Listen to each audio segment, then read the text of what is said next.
Hallo, heute ist Samstag, Januar der 30. 2020. Einen guten Tag an alle. Heute teilen wir die wichtigsten globalen Entwicklungen aus einflussreichen und renommierten internationalen Zeitungen mit Ihnen. We begin in Washington, where the United States federal government has entered a partial shutdown. This took effect as of early this morning, Saturday, January 31st. It marks a significant escalation in the ongoing legislative standoff. The funding lapse is centered really on a dispute over appropriations for the Department of Homeland Security. And the main sticking point is the Budget for Immigration and Customs Enforcement, or ICE. The Senate has passed a funding resolution, but the House of Representatives, well, it's not scheduled to vote until Monday. Which effectively guarantees this funding gap will persist right through the weekend. Now, it's important to clarify the mechanics here. This is a partial shutdown. Meaning essential employees are still on the job. Exactly. Active duty military, air traffic controllers. They're required to report for duty, but they won't be paid until this is resolved. And it's only partial because other departments, like Interior, Agriculture, and Commerce, are already fully funded and operating as normal. So the focus is squarely on the Department of Homeland Security. This political impasse, though, is directly linked to a surge of civil unrest across the United States. That's right. The catalyst for this breakdown was the public outcry following the deaths of two civilians in Minneapolis, both involving federal agents. The most recent incident involves Alex Preddy, a 37-year-old intensive care nurse. Reports state he was shot and killed while he was recording Border Patrol officers with his phone. And that follows the killing of another civilian, Renee Good, earlier in January by an ICE agent while she was in her vehicle.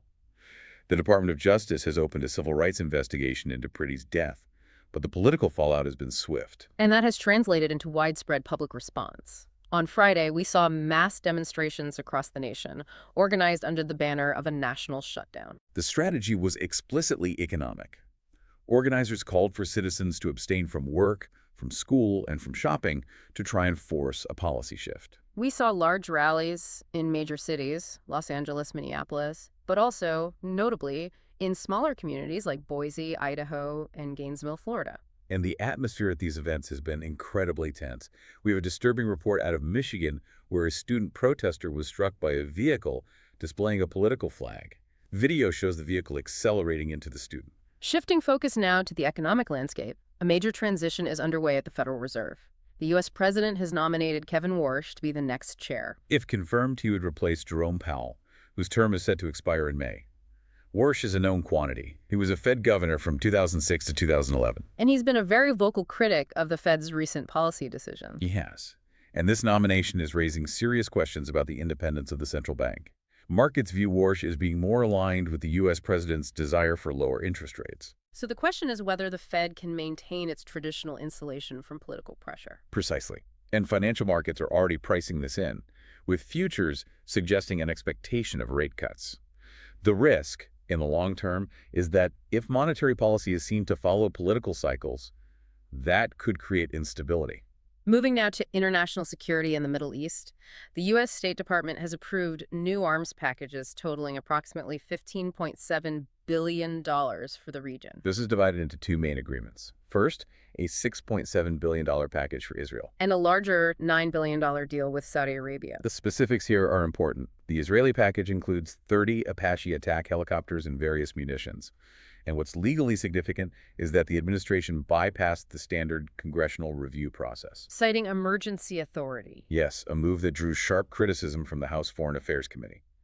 The Saudi package, meanwhile, is focused on air defense. It includes over 700 Patriot missiles. This comes as the U.S. has built up a significant military presence in the region aimed at deterring Iran. And that's the context. Bolstering Saudi air defense is a strategic hedge against potential Iranian proxy attacks. At the same time, Saudi Arabia is reportedly acting as an intermediary to de-escalate tensions. On the humanitarian situation in Gaza, there has been a major development. According to Israeli media, the Israeli military has acknowledged in internal briefings that approximately 70,000 Palestinians have been killed. And this is a significant convergence of data. For months, Israeli officials had disputed the figures from the Gaza Health Ministry. This acknowledgement aligns their own assessments with the Palestinian data, though the military says it's still working to distinguish between combatants and civilians in that total. Meanwhile, on Iran, the U.S. president recently stated his belief that Iran wants a deal to avoid a direct military conflict. Which is a classic carrot and stick approach. The stick is the U.S. naval presence and the arms sales. The carrot is this signal that a diplomatic off-ramp is still available. Turning now to a major story developing here at home. The U.S. Justice Department has released the final and largest tranche of documents related to the financier Jeffrey Epstein. We're talking about over 3 million pages. And among the most scrutinized files is a list of unverified tips and allegations regarding the U.S. president, which were compiled by the FBI in August 2025. The Justice Department has been very clear here, adding notes that these claims are uncorroborated. Absolutely, and the White House has denied all of them. But the release has sparked controversy, with some reports suggesting that certain allegations were quickly redacted or seemed to disappear from the public file. The documents also implicate other very high-profile figures. New emails suggest Epstein threatened to reveal an alleged affair Bill Gates had with a Russian bridge player to his then-wife, Melinda. It reinforces the view that this was not just an abuse ring, but an intelligence and leverage-gathering operation. We see a similar pattern with Elon Musk, with emails discussing a visit to Epstein's island. And new photos have emerged showing Prince Andrew inside Epstein's mansion with a young woman. Shifting our attention to Asian geopolitics, tensions are again mounting in the South China Sea. China has conducted naval and air patrols around the disputed Scarborough Shoal. This is seen as a direct response to joint military exercises that were conducted in the area by the Philippines and the United States. It's a clear signal from Beijing that an increased U.S. presence will be met with an increased Chinese military presence. Meanwhile, in Europe, there's a notable strategic shift underway. Germany and Italy have issued a joint policy paper urging the European Union to reduce its strategic dependence on the United States. The core proposal is the creation of a single continental capital market. This is essentially an economic defense mechanism designed to insulate the EU economy from the volatility of U.S. policy and achieve what they're calling strategic autonomy. In the UK, Prime Minister Keir Starmer is navigating a difficult diplomatic path. After a controversial visit to China, he's facing criticism at home. And he also remained ambiguous on potential U.S. strikes on Iran. He supported the goals of dialogue, but stopped short of committing any British military support. And on the front lines in Ukraine, a new technological adaptation by Russian forces is being reported. Intelligence suggests Russia is now attaching Starlink terminals to its drones. And this makes them effectively unjammable. Starlink uses satellite uplinks that are much harder to disrupt than traditional radio frequencies. It's a significant tactical evolution that poses a real challenge to Ukrainian defenses. In the world of business and technology, the subscription platform OnlyFans is in exclusive talks to sell a majority stake to the investment firm Architect Capital. And reports indicate the company is pivoting. It's moving away from its roots in adult content toward what it calls a digital companionship model, with the goal of a public listing in 2028. We're also seeing a remarkable move from the tech giant NVIDIA. It's rolling out a major update to its Shield TV device. This marks a full decade of support for that one device, which is virtually unprecedented in the Android ecosystem. Most devices are obsolete after just 2 or 3 years. In artificial intelligence, a strange development. Researchers say AI agents have established their own Reddit-style social network. Yes, and they're engaging in coordinated storylines, essentially mimicking human social behavior without any human input.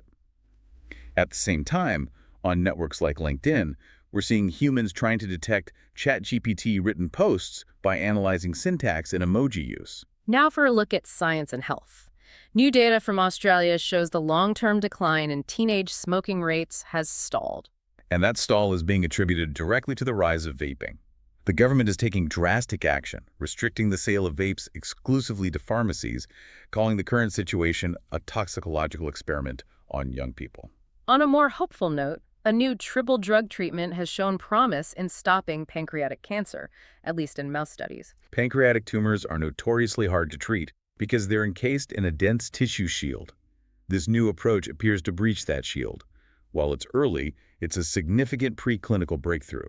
A new report on U.S. infrastructure paints a grim picture. It finds thousands of dams are old, damaged, and simply unequipped to handle extreme weather. It's a convergence of two crises: deferred maintenance and a changing climate.